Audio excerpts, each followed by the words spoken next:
still awake? We've been in bed for like 2 hours. Hold on. Hey. Shh, it's okay. I know it's been tough for you lately, okay? Here. How about I read something? Would it be better? Yeah? Okay. Well, I've been reading Frankenstein lately, if that's interesting. A little horror bedtime story? Yeah? Oh, don't tease. It's a good book. How about I just read a little bit? You'll fall asleep before I even get to the good parts. Not gonna lie, the beginning is pretty boring, but maybe it'll help you get to sleep faster. You'll be so bored you'll knock right out, right? Okay, here goes. Letter 1 to Mrs. Seville in England, St. Petersburg, December 11th, 17 something. You will rejoice to hear that no disaster has accompanied the commencement of an enterprise which you have regarded with such evil forebodings. I arrived here yesterday, and my first task is to assure my dear sister of my welfare and increasing confidence in the success of my undertaking. I am already far north of London, and as I walk the streets of Petersburg, I feel a cold northern breeze play upon my cheeks, which braces my nerves and fills me with delight. Do you understand this feeling? This breeze, which has traveled from the regions towards which I am advancing, gives me a foretaste of those icy climes. Inspirited by this wind of promise, my daydreams become more fervent and vivid. I try in vain to be persuaded that the pole is the seat of frost and desolation. It ever presents itself to my imagination as the region of beauty and delight. There, Margaret, the sun is forever visible, its broad disk just skirting the horizon and diffusing a perpetual splendor. There, for your leave, my sister, I will put some trust in preceding navigators.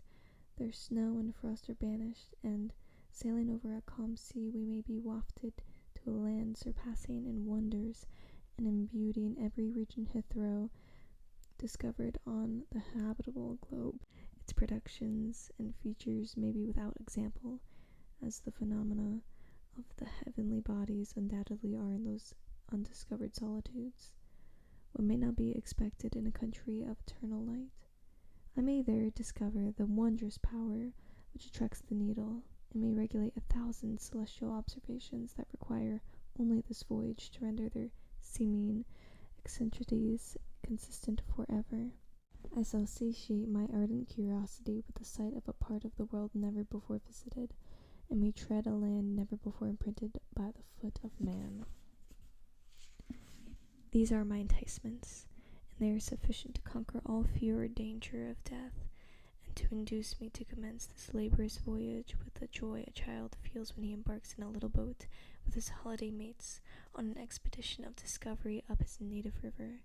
But, supposing all these conjectures to be false, you cannot contest the estimable benefit which I shall confer on all mankind to be the last generation, by discovering a passage near the pole to those countries, to reach at present so many months are requisite, or by ascertaining the secret of the magnet, which, if at all possible, can only be effected by an undertaking such as mine.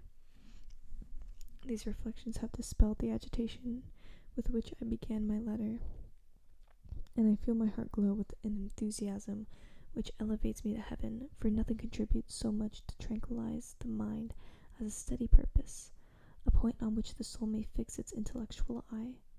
This expedition has been the favorite dream of my early years. I have read with ardor the accounts of various voyages which have been made in the prospect of arriving at the North Pacific Ocean through the seas which surround the pole. You may remember that a history of all the voyages made for purposes of discovery composed the whole of our good Uncle Thomas's library. My education was neglected, yet I was passionately fond of reading. These volumes were my study day and night, and my familiarity with them increased that regret which I had felt as a child on learning that my father's dying injunction had forbid my uncle to allow me to embark in a seafaring life. These visions faded when I pursued, for the first time, those poets whose effusions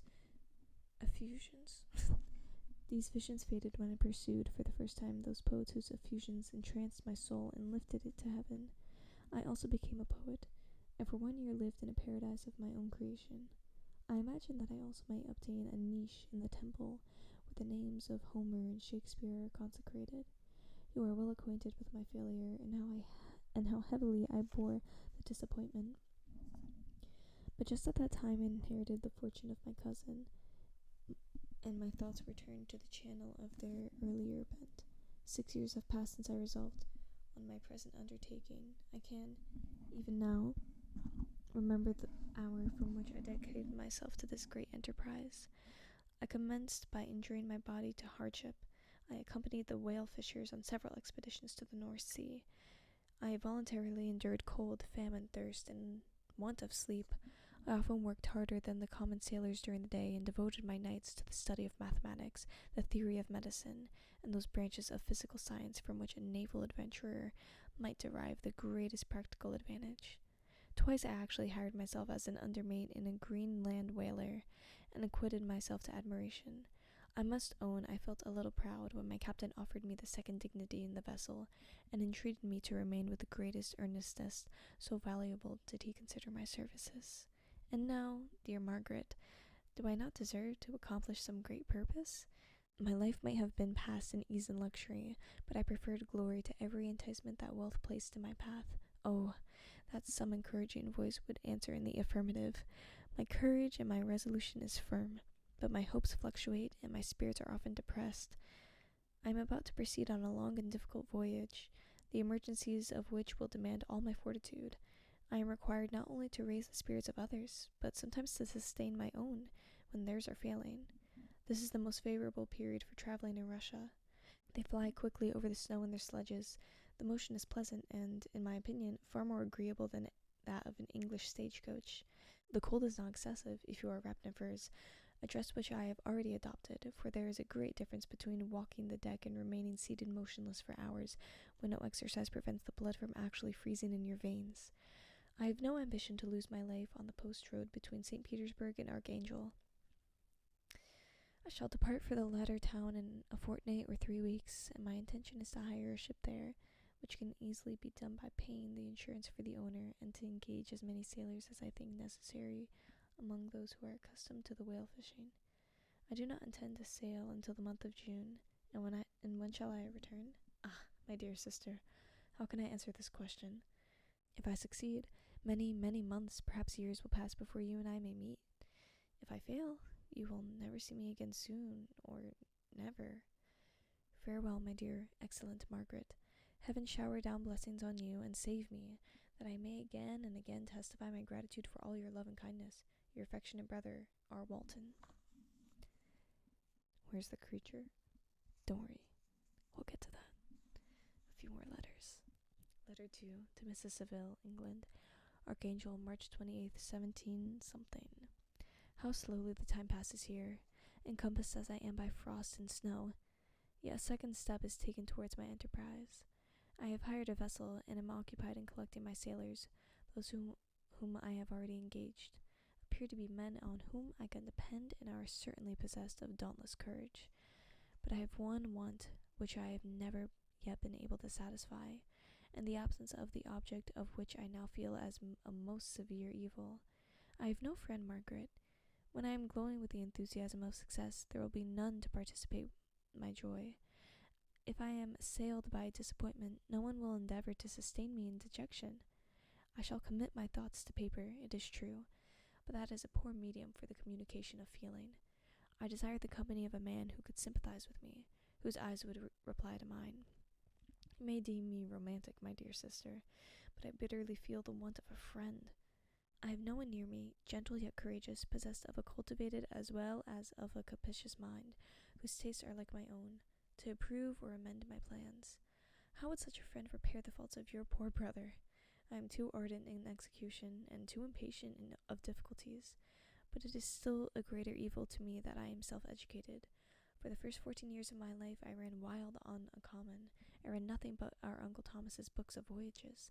At that age, I became acquainted with the celebrated poets of our own country, but it was only when it had ceased to be in my power to derive the most important benefits from such a conviction that I perceived the necessity of becoming acquainted with more languages than that of my native country. Now I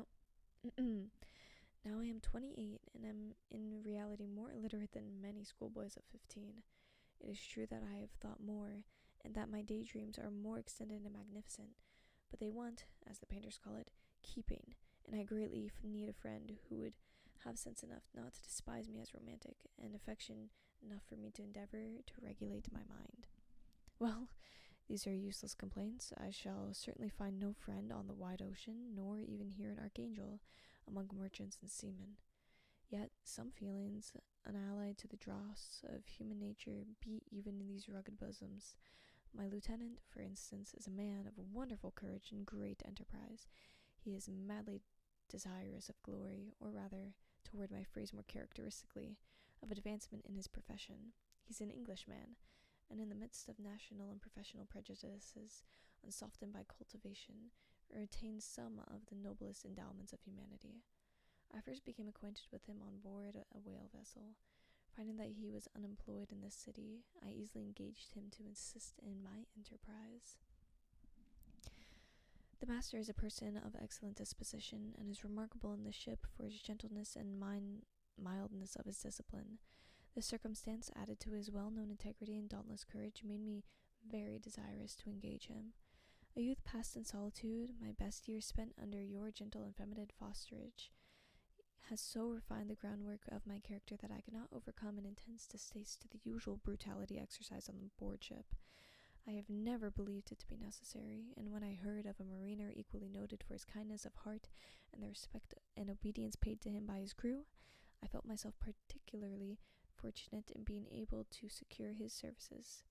I heard of him first in a rather romantic manner from a lady who owes to him the happiness of her life. This, briefly, is his story. Some years ago he loved a young Russian lady of moderate fortune, and having amassed a considerable sum in prize money, the father of the girl consented to the match. He saw his mistress once before the destined ceremony, but she was bathed in tears, and throwing herself at his feet, entreated him to spare her, confessing that at the time she loved another, but that he was poor, and her father would never consent to the union. My generous friend reassured the suppliant, and on being informed of the name of her lover, instantly abandoned his pursuit. He had already bought a farm with his money, on which he had designed to pass the remainder of his life, but he bestowed the whole on his rival, together with the remains of his prize money to purchase stock, and then himself solicited the younger woman's father to consent to her marriage with her lover. But the old man decidedly refused, thinking himself bound in honor to my friend, who, when he found the father inexorable, quitted his country, nor returned until he heard that his former mistress was married according to her inclinations. What a noble fellow, he will exclaim. He is so, but then he is wholly uneducated. He is as silent as a Turk, and a kind of ignorant carelessness attends him, which, while it renders his conduct the more astonishing, detracts him from the interest and sympathy which otherwise he would command. Yet do not suppose, because I complain a little, or because I conceive consolation for my toils, which I may never know, that I am wavering in my resolutions. Those are as fixed as fate, and my voyage is only now delayed until the weather shall permit my embarkation. The winter has been dreadfully severe, but the spring promises well, and it is considered as a remarkably early season, so that perhaps I may sail sooner than I expected. I shall do nothing rashly. You know me sufficiently to confide in my prudence and considerateness whenever the safety of others is committed to my care. I cannot describe to you my sensations on the near prospect of my undertaking. It is impossible to communicate to you a conception of the trembling sensation, half pleasurable and half fearful, with which I am preparing to depart.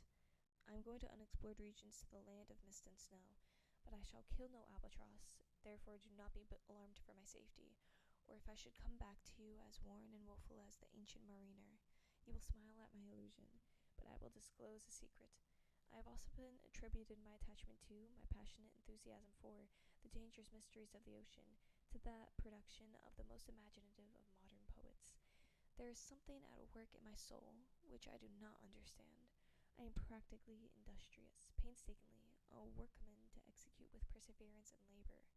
But besides this, there is a love for the marvelous, a belief in the marvelous, intertwined in all my projects, which hurries me out of the common pathways of men, even to the wild sea and unvisited regions I am about to explore. But to return to my dear considerations, shall I meet you again, after having traveled immense seas, and returned by the most southern cape of Africa or America? I do not expect such success, yet I cannot bear to look on the reverse of the picture. Continue for the present to write to me by every opportunity. I may receive your letters on some occasions when I need them most to support my spirits. I love you very tenderly. Remember me with affection, should you never hear from me again. Your affectionate brother, Robert Walton.